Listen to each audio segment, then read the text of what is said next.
Welcome to Real-ationship Goals, a podcast all about the realities of healthy relationships. Real-ationship Goals is a project of the Advocacy Center for Crime Victims and Children in Waco, Texas. If you or someone you know has experienced sexual violence or harassment and is seeking support, services, or needs more information, links to resources and our hotline number can be found in the description. The views expressed in this podcast are those of the hosts and guests and do not necessarily reflect those of their organizations or affiliates.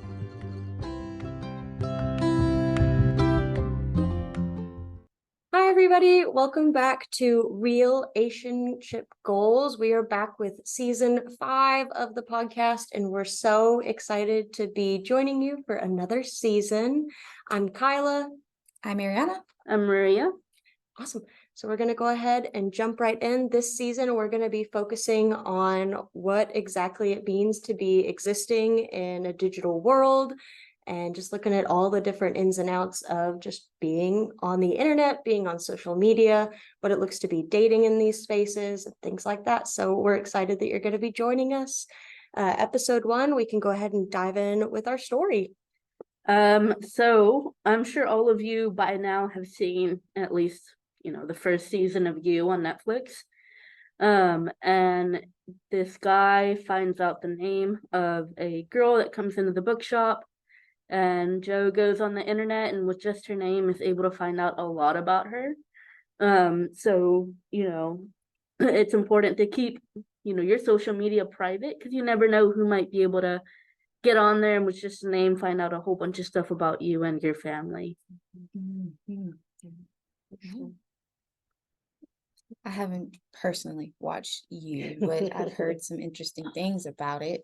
But yeah, that's a real important factor in that aspect, because it's so easy nowadays to find any little sensitive detail about a person on the internet now, because like public records and things like that. Oh, yeah. That's great. I was saying that's a big theme, I think, as somebody who has watched every season of You. It is both a terrible show and a great show all at once. Just definitely a roller coaster. Yeah.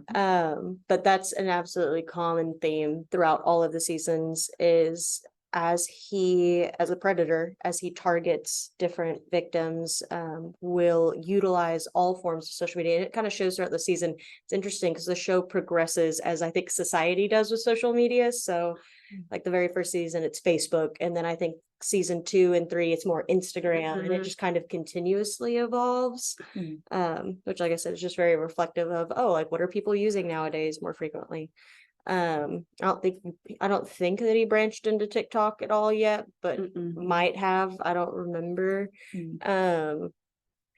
But yes, that was just kind of his most common tool not only would he use it to learn more about his victims, but he also, especially in season 2, utilized social media as somebody who, because you could hear his monologue throughout the whole show. That's kind of a big theme of it, is he narrates his thought process as he's doing all of these things. It is somebody who is very disparaging about social media. He made he made an Instagram and very meticulously cultivated it, and also his Facebook that he created specifically to create this persona that he wanted to be perceived as, like with a false identity. And just as he was trying to engage with the specific target, it was, is she looking at this? What does she think about this post? This post will show how good I am at deep thinking and critical thought, and look at how philosophy. It's just a lot of different things. Yeah, so he utilizes social media in a lot of different ways. Icky ways. I always thought it was so interesting when he was the one who had someone stalk him and find all these things about him, and yet he still continued to do his thing. If we ever do a media season, that would be a wonderful show for us to cover for sure. But yes, thank you for sharing that as your story, Maria. That's such a good, there are so many examples. That show is just full of unhealthy relationship content, just through and through. But yes, as we said earlier, welcome back for season 5, everybody. Today we are going to be talking about privacy and the internet and social media, and what does it look like to engage with privacy on the internet in a healthy way. How do we have good conversations about that? What does that look like? How do we encourage privacy in a responsible way? So we're going to be diving into that, and just kind of some context for what we're talking about. We're talking about privacy, referring to personal sensitive information that people might potentially be able to find out about somebody. So you may be able to find out through like social media if you're posting it through there, or maybe there's just a variety of ways that people are able to find out your info. So we're just going to be diving into that today. So Maria, Ariana, what are our thoughts on privacy? Just a big general topic. I don't know. All of my stuff's set to private unless it's like my LinkedIn or whatever for work, Yeah, but everything, all of my social media is locked down. Yeah, mine's too. It's just because there are many things that we use on a daily basis to connect with people, with Facebook, Instagram, TikToks, Yeah. in this society today, a lot of like, even with school group related things that we do, a lot of teenagers connect with others on social media and through TikTok and all that different stuff. So there is also a lot of sacred and private information that we put on our social media accounts, because we wanted to cultivate and just describe who we are as people. And that is great as well. But it is also a very important factor that, you keep those things private, just for your own safety measures, because sometimes people can use the information that they gain from digital devices about you to manipulate situations, to coerce you, to do a lot of different things. So yes, that is the big thing. Everything on my social media accounts, cell phone, emails, it's private. So yeah, that's my thought on that. And it's also like, I think that there's an aspect of privacy because we're always like, oh, it's your responsibility to like, don't post these things, like don't do that. And that is true. Like, be smart online, period. But at the same time, also like, how are we being respectful of other people's privacy? And we're going to get into that in different ways throughout this episode. But something that I don't think is kind of on our outline for today, but just popped into my head, it's something that's always so frustrating, is like parent influencers. Yes. And even less so just like parents casually posting stuff about their kids on social media, especially like on non-private accounts, but especially like super public influencer accounts, where it's like, oh, like I'm thinking of the first day of school boards, where it's like, I am X years old, like I'm in so and so's class at this school in this grade, and I'm like, don't do that, please. For our daughters, we like blacked out the important stuff before posting it anywhere. Yeah, I'm just like, scary. The world is scary sometimes. So yeah, it's literally the more information that you put out there, the more you're exposed to being, influenced by other people, or, being manipulated into other situations, and just like giving specific details about anything, like what you're saying, like the first day of school with the grade, the class, and the name, and where the school is. Like, that is very, very sensitive information. And sometimes in society today, that is very, very dangerous. So we always want to be cautious of that. It's not a big problem if you want to share that. It's first day of school. Who doesn't want to post their kid on their first day of school? But we also just need to be mindful when we do post things about, our children or anybody else that is really close to us. And just respecting that person's privacy as well. And yeah. That is my take on that. That's very true. Yeah. You are not wrong. For sure. Yeah. We just want everybody to be as safe as possible. We want to celebrate those things, whether your kiddo's going into kindergarten or finishing up like with their senior year. We want to celebrate those things alongside you, but we also just want everybody as safe as possible. So I think the real key thing that you said was just being mindful, Mhm. mindful and intentional always. So like what are so like whenever we're thinking about things that maybe we're posting online, what are some things that maybe it's important to be aware of? Like think before you post, but what should we be like cautious of maybe while posting? I think like major things, like if it's not something you would want posted about yourself, Mm. like if someone's in the background or anything like that and you're not sure if they would be okay, like especially if it's like other people's children, Mhm. Yeah, like that's super you true. might want to like ask before posting. Yeah. That's Yeah, also like in the professional setting, like when we go to conferences, there are people around that, we had like different colored lanyards. Yeah. Some of them meant like, oh yes, I'm okay. Mhm. You could take this picture of me, you could post it or whatever. And then some are different color and it's like, no, I don't want to be posted. I don't want pictures taken of me and things like that. So it's just like basically respecting people's boundaries of like, hey, I don't want to be posted. I don't want any information out about me. And then some people are okay with it. A big aspect in that is like with Instagram or Twitter or Facebook, sometimes they have like that location pin Yeah. thing and it tells you where that person is. Like turning that off is a big way of keeping yourself safe. So that's one thing you can find in social media and being safe and stuff like that. True. I hadn't even thought about like tagging your location, but yeah, that's a huge thing. Just being aware of that, checking that. I definitely get it. It like it's kind of different. I think if you're traveling and it's like, ooh, I'm in New York City. Yeah, I'm that's gonna, big broad. yeah, like that's a little different than being like, I'm at home. I'm gonna tag my home's address. Different situation. I also think something that happened that popped up on my feed a lot more regularly, like especially as I was finishing up school, was as friends were either like moving into houses, like after getting married, and like they're either renting or they're buying houses, and then posting pictures like with their like house like number in the photo, and I'm like, ah, Blur that out. Yeah. don't do that, because it's more than likely it's gonna be okay, but at the same time, just kind of better to be cautious, better to be safe than sorry. So that's just kind of something that always sticks out to me, but also just like I'm thinking more of like also text posts, just being cautious, like especially if you're in like have an account.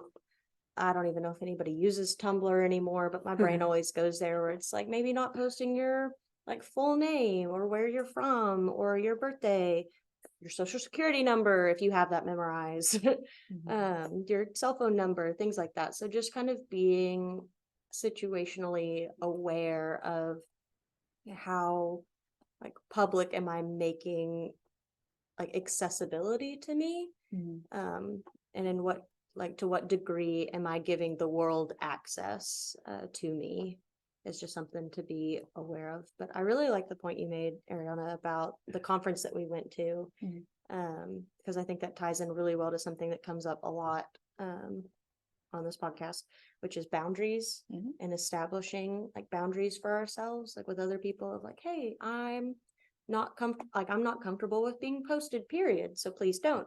Or I'm not really comfortable with participating in this kind of post, or I don't want to be in this post and things like that. So I think that that can be a really big thing, is both setting those boundaries for yourself, but then respecting the boundaries of other people, because even if it seems like silly to you or it doesn't seem like it matters to you, because I can understand that frustration. I can empathize with that, especially if you're like, oh, but it's not a big deal. It's not a big deal to you, but it does matter to them. So kind of tapping into that empathy whenever we're connecting with other people, and just recognizing that even if it doesn't seem like a big deal to you, it's something that matters to them. And because of that, it should matter to you too.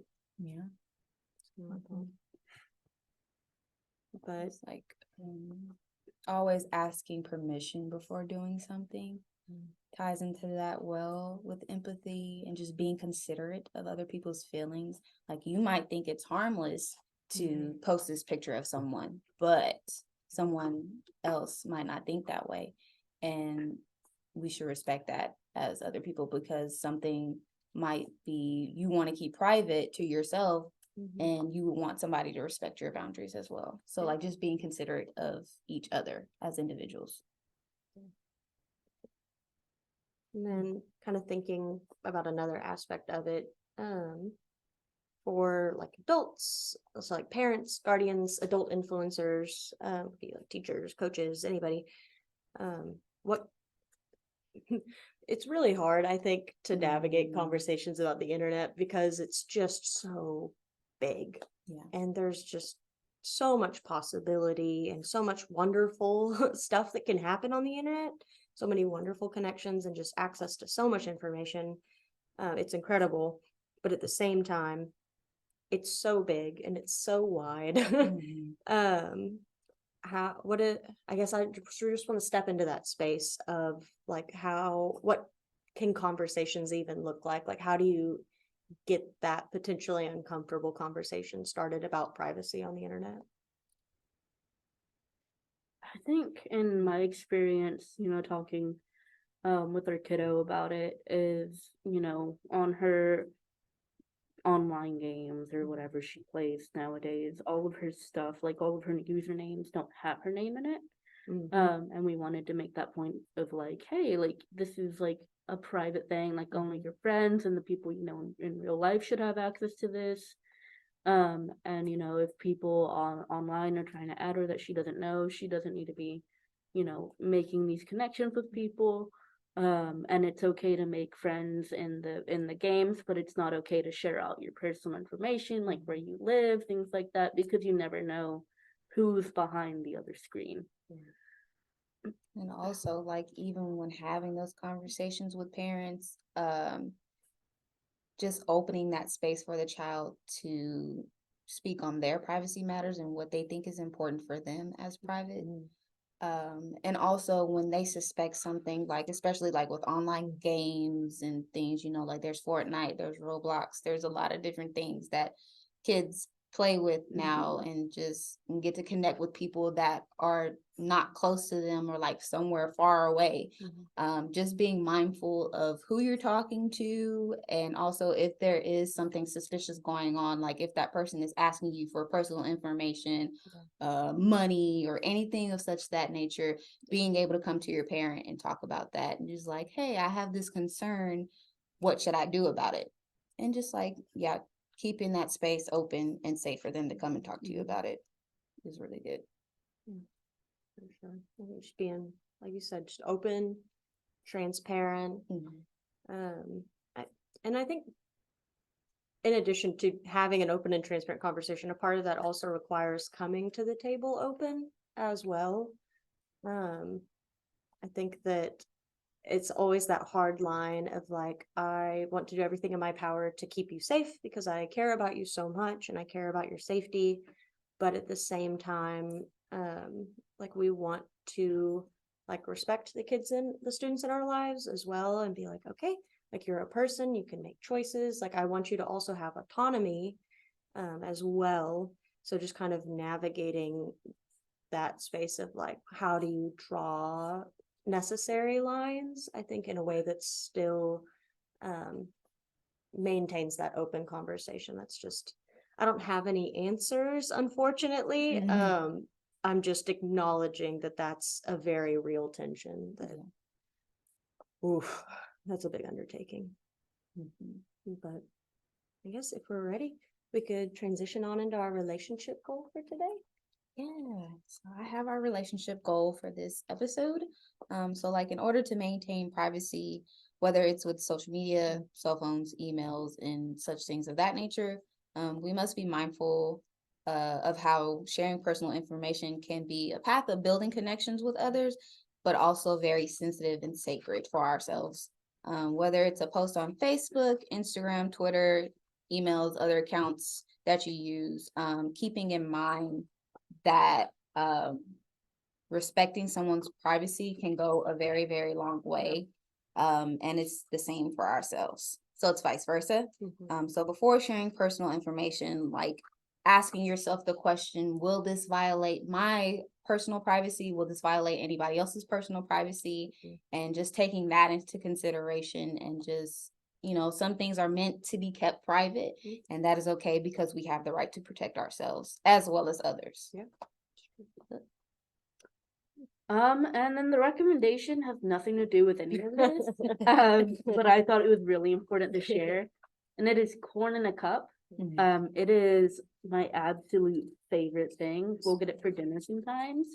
Just go to the bakery that has it outside, and just get corn. She gets corn, puts it in a cup, butter, lime, mayonnaise, whatever you want on there, and it is good.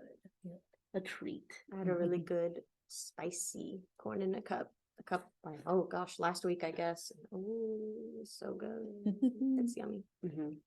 Oh, very good recommendations, very good relationship goals. But thanks everybody for joining us for today's episode. We're really looking forward to having you join us for this season. We're excited to be talking about this. In the meantime, while you're waiting for the next episode to come out, be sure that you're following us on Instagram at ACCVC_prevention. And in the meantime, if you want notifications for whenever a new video is posted, you could follow us on YouTube as well, also at ACCVC Prevention, and we'll see you next week. Bye.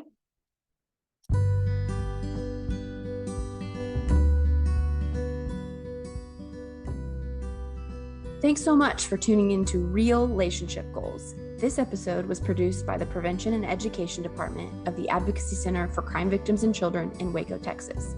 You can follow us on Instagram at ACCVC_prevention. See you next time.